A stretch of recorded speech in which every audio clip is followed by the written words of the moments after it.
وأصحابه أجمعين أما بعد আজকে কথা হলো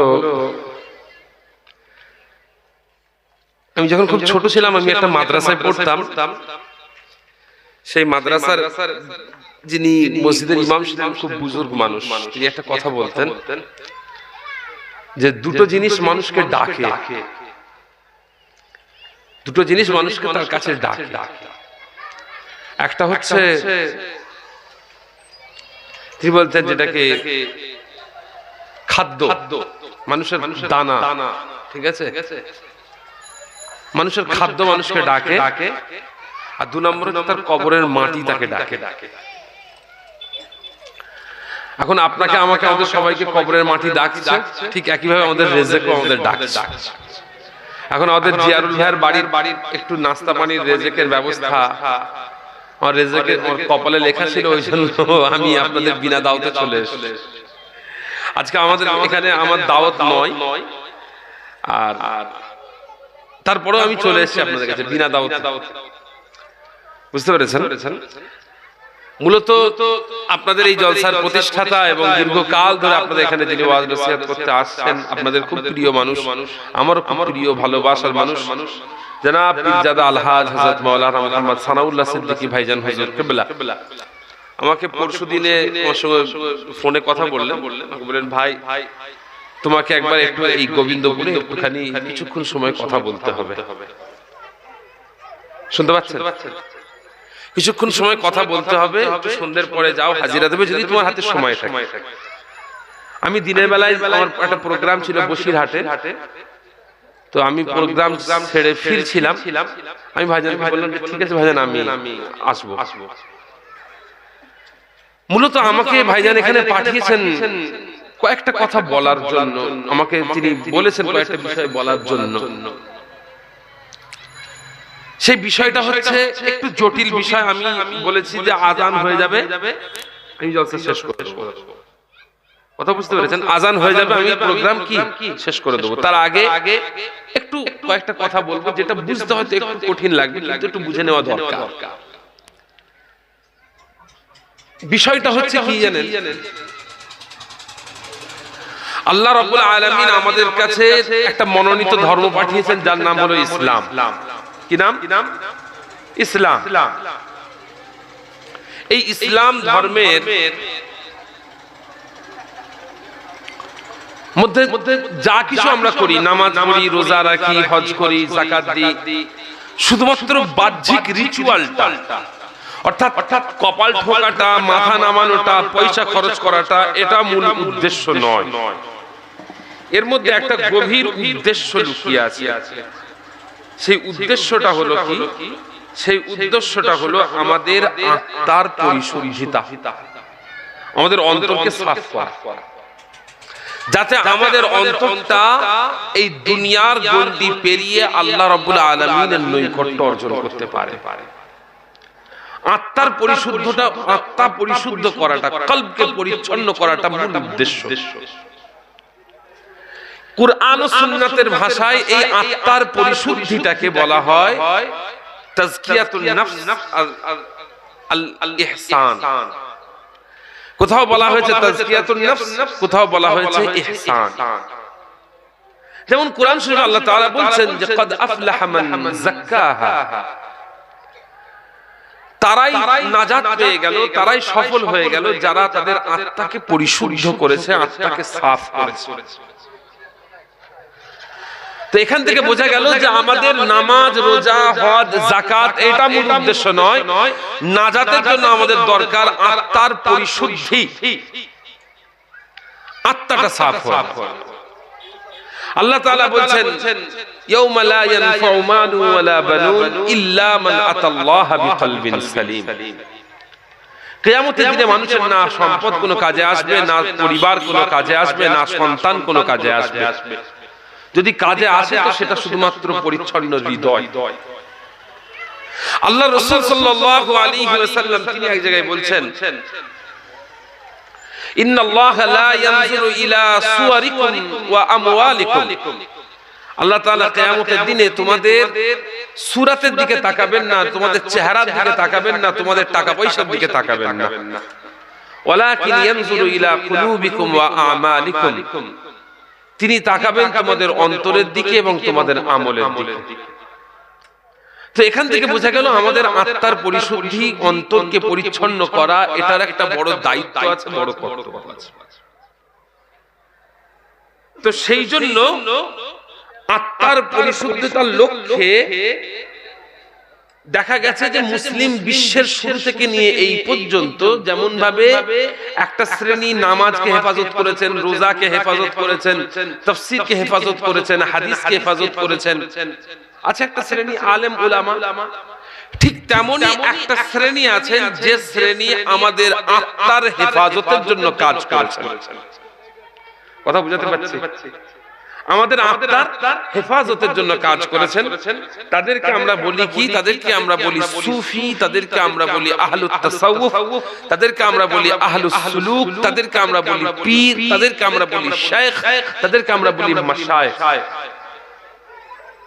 পৃথিবীর বুকে হযরতে মুহাম্মদুর রাসূলুল্লাহ সাল্লাল্লাহু আলাইহি ওয়াসাল্লাম, তার পরবর্তীতে সাহাবায়ে কেরাম, তার পরবর্তীতে তাবেঈন, তার পরবর্তীতে তাবেউত তাবেঈন, তার পরবর্তীতে হযরত ইব্রাহিম আদহাম, আব্দুল্লাহ বিন মুবারক, হযরত সাররি সাকতি, হযরত মারুফ কারখি, জুনায়েদ আল বাগদাদি, হারিস আল মুহাসিবি রাহিমাহুমুল্লাহ থেকে নিয়ে শুরু করে আজ পর্যন্ত পৃথিবীর বুকে অসংখ্য এমন ব্যক্তি এসেছেন যাদের লক্ষ্য ছিল কি?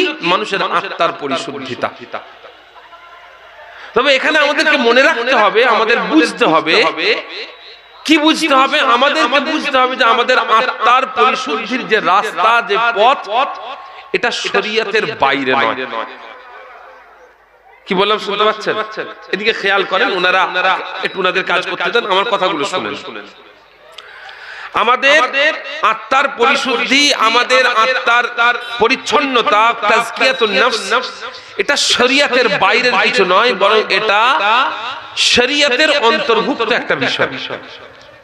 বরং শরীয়তকে ছেড়ে দিয়ে কেউ আত্মার পরিশুদ্ধিতা করতে পারে না। শুনতে পেলেন? শরীয়তকে বাদ দিয়ে আত্মার পরিশুদ্ধি হওয়া সম্ভব নয়। পৃথিবীর ইতিহাসে অন্যতম শ্রেষ্ঠ পীর, পৃথিবীর ইতিহাসের অন্যতম শ্রেষ্ঠ শেখ, পৃথিবীর ইতিহাসের অন্যতম শ্রেষ্ঠ সুফি হযরত ইমাম জুনায়েদ আল বাগদাদি রাহমাতুল্লাহ আলাইহি বলছেন, তিনি জানিয়ে দিয়েছেন যে তিনি জানিয়ে দিয়েছেন ইলমুনা মাযবুতুন বিল কিতাবি ওয়াস সুন্নাহ, মান লাম ইয়াহফাজিল কিতাবা ওয়া ইয়াকতুবিল হাদিসা লাম ইয়াতাফাক্কাহ লাম ইউক্তাদা বিহি। তিনি বলছেন যে আমাদের সমস্ত ইলমে তাসাউফে যা কিছু আছে, এই সব কিছুর মূল হচ্ছে কুরআন এবং সুন্নাহ।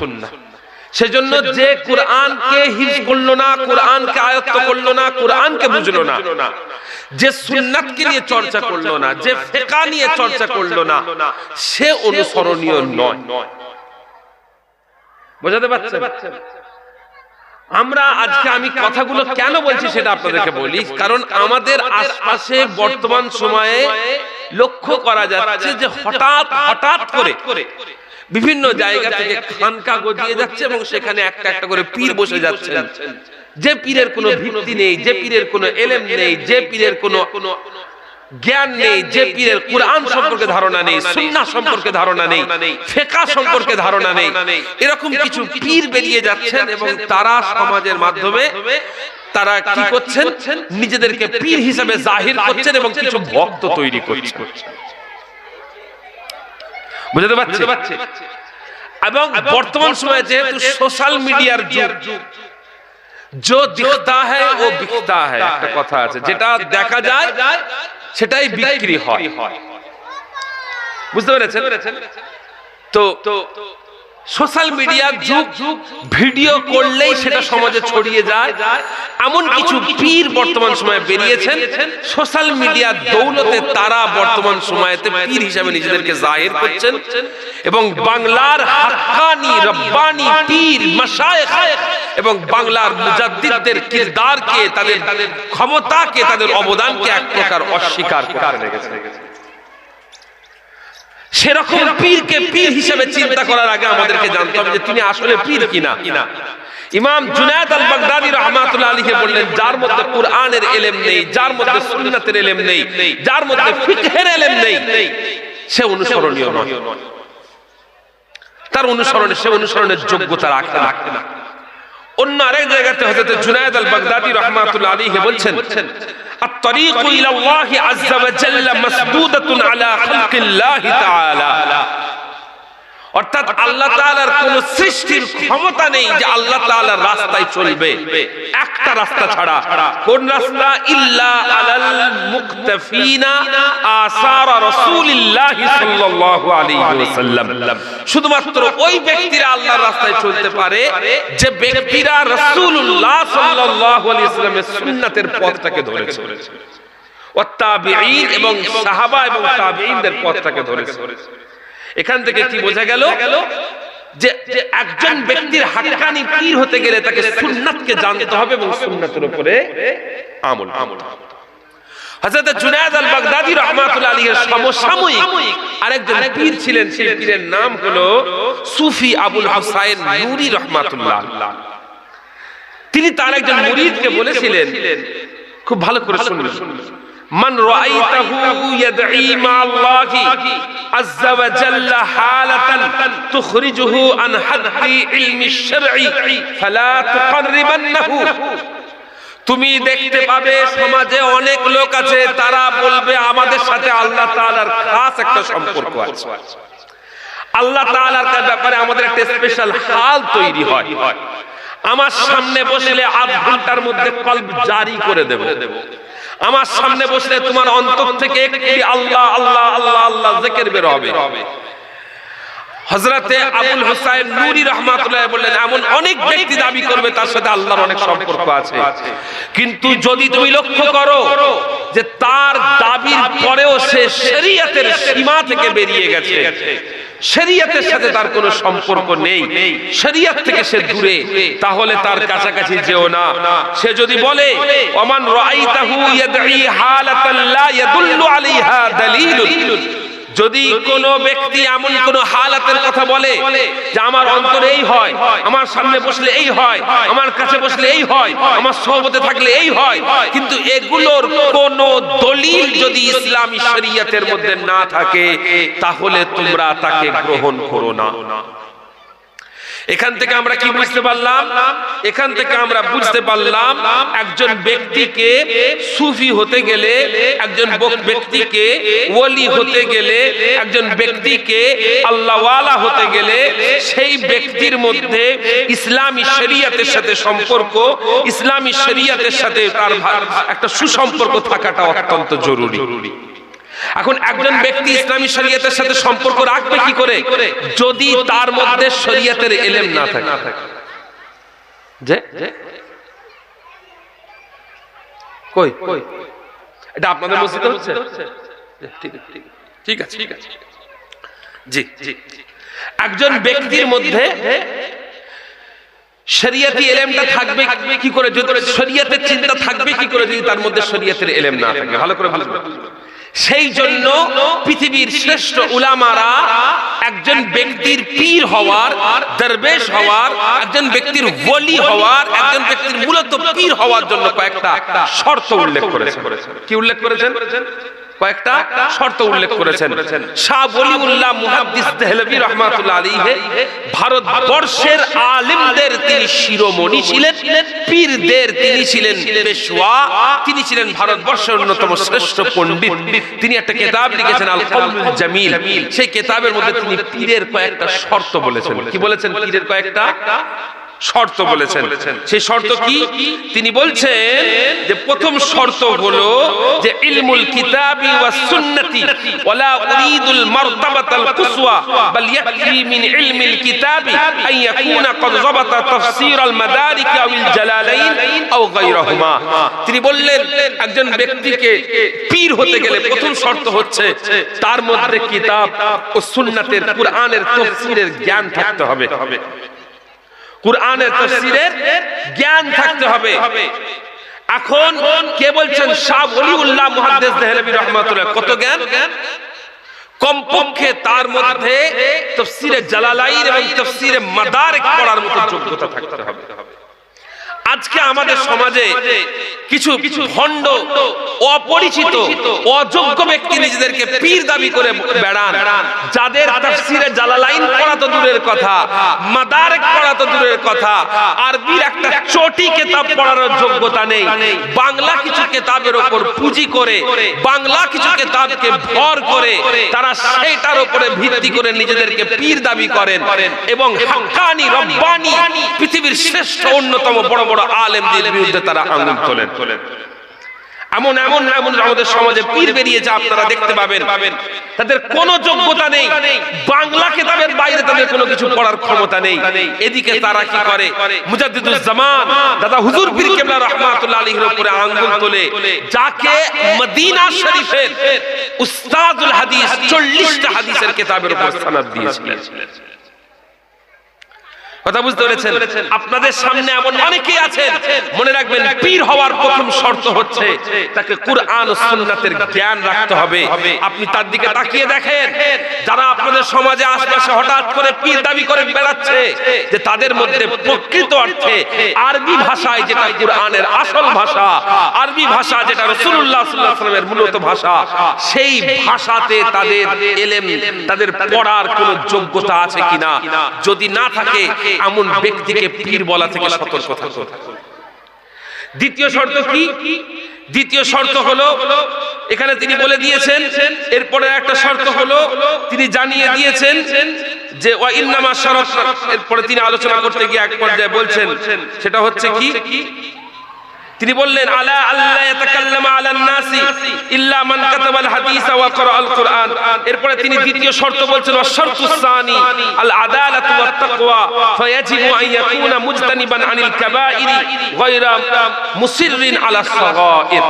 তিনি বলছেন একজন পীরের দ্বিতীয় শর্ত হলো, ভালো করে শুনেন, একজন পীরের দ্বিতীয় শর্ত হলো তার মধ্যে ন্যায়পরায়ণতা থাকবে, তার মধ্যে তাকওয়া থাকবে। কি থাকবে? কি থাকবে বলেন? তাকওয়া থাকবে। তারা কবিরা গুনাহ থেকে দূরে থাকবে এবং সগীরা গুনাহ বারবার করা থেকে তারা দূরে থাকবে। শর্ত কি? তাকওয়া থাকতে হবে। এবারে আপনাকে একটা কথা বলি, হঠাৎ করে আপনাদের সমাজের একজন পীর সে বক্তব্য দিয়ে বলে বেড়াচ্ছে ভিডিওতে, ফুরফুরা শরীফের পীর আবু বকর সিদ্দিকী রাহমাতুল্লাহ আলাইহি, তিনি আবু বকর সিদ্দিক রাদিয়াল্লাহু তাআলা আনহুর বংশধর ছিলেন। কেন? কেননা তার আব্বার নামে সিদ্দিকী নেই। কেন? তার দাদর নামে সিদ্দিকী নেই। কেন? তার দাদর আব্বার নামে সিদ্দিকী নেই। কথা বুঝতে পেরেছেন? আজকে আমিও যদি নিজের নামের পরে সিদ্দিকী না লিখি, তার মানে কি আমি দাদা পীরের আওলাদ থেকে বাদ হয়ে যাব? বলেন না, বাদ হয়ে যাব? একজন সাধারণ মূর্খ মানুষ এমন কথা বললে সেটা মানা যায়। যে ব্যক্তি নিজেকে পীরত্বের দাবি করে, সেই ব্যক্তি যদি এই কথা বলে, তাহলে বুঝতে হবে তার মধ্যে আদালত এবং তাকওয়ার খামতি আছে। সে ব্যক্তির মধ্যে তাকওয়া নেই, বরং ব্যক্তির বিরুদ্ধে দুশমনী আছে। এমন ব্যক্তির শিষ্যত্ব গ্রহণ করা থেকে আমাদের দূরে থাকতে হবে। বুঝাতে পারলাম? 3 নম্বর কি? এরপরে তৃতীয় শর্ত কি? ওয়াশ-শারতুস সালিস আন ইয়াকুনা যাহিদান ফিদ দুনিয়া রাগিবান ফিল আখিরাতি মাওয়াজিবান আলা তাআতিল মুআক্কাদাতি ওয়াল আযকারিল মা'সুরাতিল মাযকুরাত। তিনি বললেন, ইমাম শাহ ওলিউল্লাহ মুহাদ্দিস দেহলভী রাহমাতুল্লাহ আলাইহি বলছেন, পীরের তৃতীয় শর্ত হচ্ছে তিনি কেমন হবেন? তিনি জাহেদ হবেন, দুনিয়া ত্যাগী হবেন। তিনি বড় সিংহাসন করে বসে ভিডিও করে সোশ্যাল মিডিয়াতে ছাড়বেন না। একজন হাক্কানি রব্বানি পীর কেমন হবেন? যিনি চাটায়ে বসে থাকবেন, যিনি মানুষের দৃষ্টি থেকে দূরে থাকবেন, যিনি নিজের বাহ্যিক সৌন্দর্য নিয়ে পেরেশান হবেন না, বাহ্যিক সৌন্দর্যের বহিঃপ্রকাশ নিয়ে পেরেশান হবেন না, বরং তিনি কি হবেন? জাহেদ হবেন, তাকওয়াবান হবেন। তিনি সম্পত্তির প্রাচুর্য ইত্যাদি নিয়ে বেশি চিন্তা করবেন না। বুঝতে পারছেন? আর কি? এরপরে জানালেন চতুর্থ শর্ত হলো, সেটা হলো তিনি ভালো কাজের আদেশ দেবেন, অসৎ কাজ থেকে নিষেধ করবেন। আমিরান বিল মারুফ নাহিয়ান আনিল মুনকার। একজন পীরকে ন্যায় কাজের আদেশ, ভালো কাজের আদেশ, অসৎ কাজের নিষেধ করতে। আমি কি বলতে চাইছি আপনারা বুঝতে পারছেন তো, নাকি মাথার উপর দিয়ে যাচ্ছে? বুঝতে পারছেন? পীরকে কি হতে হবে? ন্যায় কাজের আদেশ দিতে হবে, অসৎ কাজের নিষেধ করতে হবে। মির্জা হুজুর পীর কেবলা রাহমাতুল্লাহ আলাইহি তার কিতাব কামেল পীরের আলামতের মধ্যে বলেছেন, ভণ্ড পীরের আলামত হলো তারা নিজেদেরকে দরবারে কুক্ষিগত করে ফেলে রাখে, সমাজের ভালো মন্দ নিয়ে তাদের কোনো চিন্তা থাকে না, মানুষের বিপদ আপদ নিয়ে তাদের কোনো চিন্তা থাকে না, মানুষের মধ্যেকার খারাপগুলো নিয়ে তাদের কোনো সমাধান করার পেরেশান থাকে না। তারা কি করে? তারা নিজেদেরকে কুক্ষিগত করে রেখে দেয় এবং শরীয়তের বাইরে বিভিন্ন কথাবার্তা নিয়ে তারা আলোচনা করে। একজন হাক্কানি পীর তিনি কেমন হবেন? যেমন মুজাদ্দিদুজ জামান পীর আবু বকর সিদ্দিক রাহমাতুল্লাহ আলাইহি ছিলেন, যিনি এই বাংলার বুকে 700 মাদ্রাসা তৈরি করেছেন, 800 মসজিদ তৈরি করেছেন এবং কিছু কম বেশি 1100 দরগা তিনি ভেঙেছেন, ন্যায় কাজের আদেশ দিয়েছেন, অসৎ কাজ থেকে মানুষকে দূরে রেখেছেন। তার কথা শুনে বাংলার লক্ষ লক্ষ সুদখোর সুদ খাওয়া ছেড়েছে। যারা বাংলার বহু মানুষ যারা নিজেদের মধ্যে বিয়ে শাদীর ক্ষেত্রে তারা পণ্ডিত পণ খাওয়া ছেড়েছে, বেনামাজি নামাজ আদায় করতে শুরু করেছে, এমন ব্যক্তিরাই হলেন প্রকৃত অর্থে পীর, যারা দরবারে বসে বসে হঠাৎ করে মাঝে মধ্যে মজলিস তৈরি করে সেখানে হাক্কানি রব্বানি পীর মাশায়েখদের বিরুদ্ধে সমালোচনা করে এবং সেখানে কৌশলে বড় বড় হাক্কানি পীরদের সরল চিন্তাধারার মানুষদেরকে ভাঙিয়ে নিজের দলে টানার চেষ্টা করে। এমন ব্যক্তি প্রকৃত অর্থে পীর হতে পারে না। প্রিয় হাজিরিন, আযান হচ্ছে না? জি জি, ঠিক আছে। নামাজ কটায় হয়?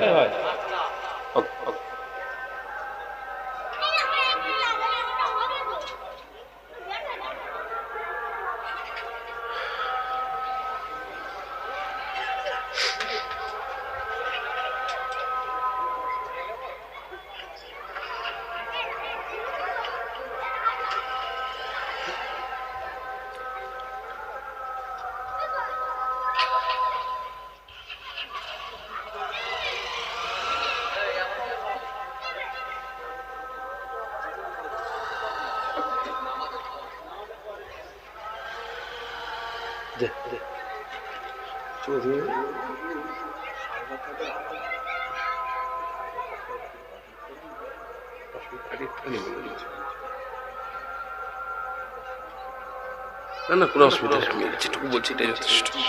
যখন বসে আছে এটাই যথেষ্ট।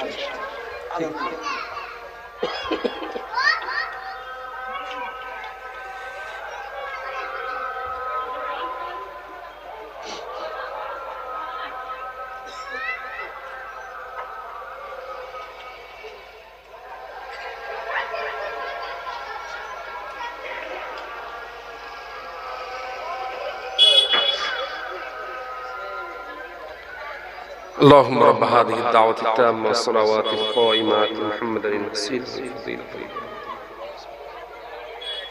نقل لا إله إلا الله محمد رسول الله. প্যারে হাজির, আমরা আজান শেষ হয়নি? একটা আজান শেষ হলো?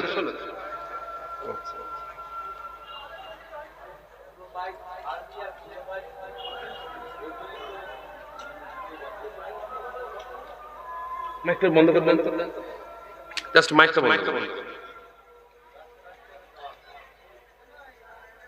দিয়েছেন। জি, আমি একটু বক্সে খালি কথাটা বলে নিই। জি, প্যারে হাজিরিন, যে কথা বলছিলাম, আমি তো আপনাদের সামনে পীরের কয়েকটা শর্ত রাখলাম যেগুলো একজন পীরের মধ্যে থাকা দরকার। এবারে কয়েকটা কথা বলি যেটা শাহ ওলিউল্লাহ মুহাদ্দিস দেহলভী রাহমাতুল্লাহ বলেছেন যেটা পীরের মধ্যে থাকা বাধ্যতামূলক নয়। সেটা কি? শাহ ওলিউল্লাহ মুহাদ্দিস দেহলভী রাহমাতুল্লাহ বলেছেন একজন পীরের পীর হওয়ার জন্য ওয়ালা ইশতারাতু ফি যালিকা যুহুরুল কারামাতি ওয়াল খাওয়ারিকি ওয়ালা তারকুল ইকতিসাব। তিনি বললেন একজন পীর হওয়ার জন্য এটা শর্ত নয় যে তার কারামতি থাকতে হবে বা অলৌকিক কিছু করার ক্ষমতা থাকতে হবে।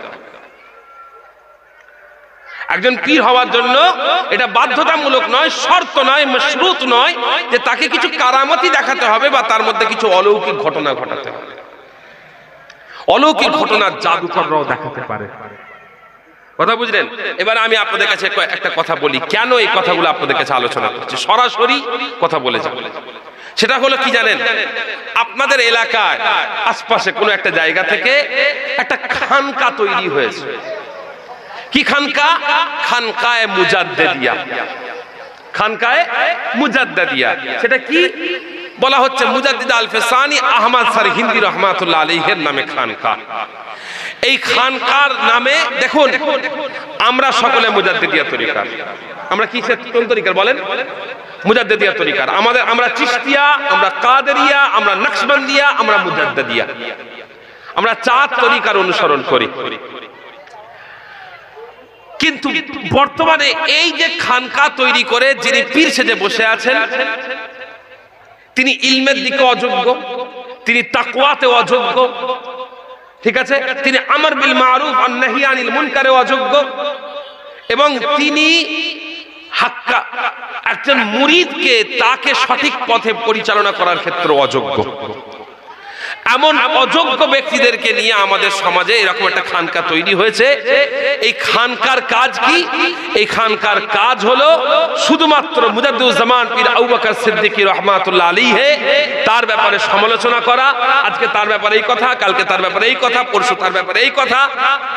কথা বুঝতে পারছেন? এবং এর সাথে সাথে দ্বিতীয় কাজ হলো কি? এর সাথে সাথে দ্বিতীয় কাজ হলো যে তারা এই খানকার মাধ্যম দিয়ে 4 তরিকার বড় বড় সুফিদের সমালোচনা করে, 4 তরিকার বড় বড় ওলি আউলিয়াদের সমালোচনা করে, এবং এই কাজগুলোর মধ্যে দিয়ে তারা একজন ব্যক্তি জীবন কাটাচ্ছে। এখন এই ব্যক্তির প্রধান আকর্ষণ কি? আপনি তার কাছে যারা যাচ্ছে তাদেরকে জিজ্ঞেস করবেন কেন যাচ্ছ? তারা এটা বলে না যে ওনার কাছে ইলম আছে, তারা এটা বলে না যে ওনার কাছে তাকওয়া আছে, তারা এটা বলে না যে ওনার কাছে আমল আছে। তাদের বক্তব্য হচ্ছে কি, ওনার কাছে গেলে আমাদের কলব কি হয়? জারি হয়ে যায়, আমাদের কলব জারি হয়ে যায়। এটা কি? এটা কিসের লক্ষণ? এটা একটা অলৌকিকত্বের লক্ষণ। যে আপনি আমার সামনে কিছুক্ষণ বসলেন, আমার একটা প্রভাব আমি আপনার মধ্যে দেখালাম, যেটা স্বাভাবিক নয়। এটা কিসের লক্ষণ? অলৌকিকত্বের লক্ষণ। এই জিনিসটাকে দেখিয়ে তিনি মানুষকে সত্যের জায়গা থেকে গোমরাহির দিকে নিয়ে যাচ্ছে। অথচ শাহ ওলিউল্লাহ মুহাদ্দিস দেহলভী রাহমাতুল্লাহ আলাইহি বলছেন, একজন পীরের জন্য শর্ত নয় যে তাকে অলৌকিক কিছু দেখাতে হবে, তার কলব জারি করে ফেলতে হবে, এটা কোন শর্তের মধ্যেই পড়ে না। আজকে এরকম এই ব্যক্তির বিরুদ্ধে আজ থেকে প্রায় কিছু কম বেশি 10 বছর আগে আপনারা হয়তো জানেন, আমাদের সিলসিলার বড় মুরব্বিরা, বড় মাশায়েখরা তারা এসেছিলেন, তারা বক্তব্য রেখেছিলেন, তারা আলোচনা রেখেছিলেন, কিন্তু এর এখনো পর্যন্ত তার সঠিক শিক্ষা হয়নি। এখনো পর্যন্ত আমাদের ফুরফুরা সিলসিলার আমাদের এরা টেম্পারেচার মাপার চেষ্টা করে যে আমরা এখনো গরম আছি নাকি ঠান্ডা হয়ে গেছি। আজকে আমি আপনাদের কাছে, আমি নিজে খুব ক্লান্ত, কালকে সারা রাত জেগেছি, আজকে সারাদিন জেগেছি, কালকে দিনের বেলা ঘুমিয়েছিলাম, নিজে খুব ক্লান্ত, এবং আজকে এখন একটা ওয়ার্ড টাইমে এসে আমি আপনাদের সামনে বক্তব্য দিচ্ছি, যখন ওয়াজ করার কথা নয়। তাই আমি আপনাদের কাছে আজকে মাত্র কয়েকটা দলিল রাখলাম, এবং এই জায়গা থেকে এমন সমস্ত ভণ্ড বেদাতি গোমরাদেরকে এখান থেকে আমি পরিষ্কার ভাষায় ঘোষণা দিচ্ছি, মুজাদ্দিদুজ্জামান রাহমাতুল্লাহ আলাইহি এই বাংলার তিনি হলেন ফুয়াদুল আযমের তিনি নেতা। হযরত শাহ আব্দুল মাবুদ মেদিনীপুরী রাহমাতুল্লাহ আলাইহি সওয়ানে উমরি কিতাবের মধ্যে লিখেছেন, একদিন তিনি স্বপ্নের মধ্যে দেখলেন যে কোন একটা জায়গাতে একটা বড় মাজমা হচ্ছে, বড় মজলিস হচ্ছে।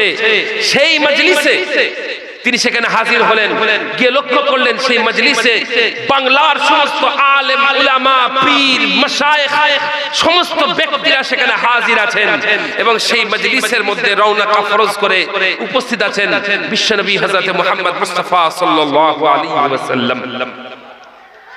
সেখানে যখন আব্দুল মাবুদ মেদিনীপুরী রাহমাতুল্লাহ গেলেন, এটা স্বপ্ন, কি বললাম, এটা স্বপ্ন, এটা স্বপ্ন। আমরা যারা মুহাব্বত করি আমরা এটাকে বিশ্বাস করি, যারা বিশ্বাস করবেন না সেটা তাদের ব্যক্তিগত ব্যাপার। হযরতে আব্দুল মাবুদ মেদিনীপুরী রাহমাতুল্লাহ আলাইহি বলেন, আমি সেখানে গেলাম, গিয়ে আমি যখন সেই মজলিসে বসলাম, হঠাৎ করে আল্লাহ রাসূল সাল্লাল্লাহু আলাইহি ওয়াসাল্লাম জিজ্ঞেস করলেন, হযরতে ফাতেহ আলী ওয়াইসি রাহমাতুল্লাহকে জিজ্ঞেস করলেন, এই বাংলার সুয়াদুল আযমের নেতা কে? এই বাংলার সবথেকে বড় জামাতের নেতা কে? এই বাংলার সবথেকে বড় মুসলমানদের হাক্কানি রব্বানি দলের হেড কে? তখন হযরতে ফাতেহ আলী ওয়াইসি রাহমাতুল্লাহ আলাইহি মুজাদ্দিদুজ্জামান রাহমাতুল্লাহ আলাইহির হাতটা ধরে রাসূলুল্লাহ সাল্লাল্লাহু আলাইহি ওয়াসাল্লামের সামনে দাঁড় করিয়ে দিলেন, বললেন বাংলার আহলুস সুন্নাহ ওয়াল জামাতের সবথেকে বড় দলের নেতা হলেন ইনি। রাসূলুল্লাহ সাল্লাল্লাহু আলাইহি ওয়াসাল্লাম তার মাথাতে একটা পাগড়ি পরিয়ে দিয়েছিলেন। এই বাংলার বুকে আজ পর্যন্ত মুজাদ্দিদুজ্জামান রাহমাতুল্লাহ আলাইহির বেলায়াত কায়েম আছে এবং আমরা তার দরবারের গোলাম। এখনো পর্যন্ত ইনশাআল্লাহ তার উপরে কোনো সাধারণ অবাঞ্ছিত এসে হঠাৎ করে একটা দুটো কথা বলে দেবে, এই জিনিসের উত্তর দেওয়ার যথেষ্ট ক্ষমতা আমাদের মধ্যে আছে।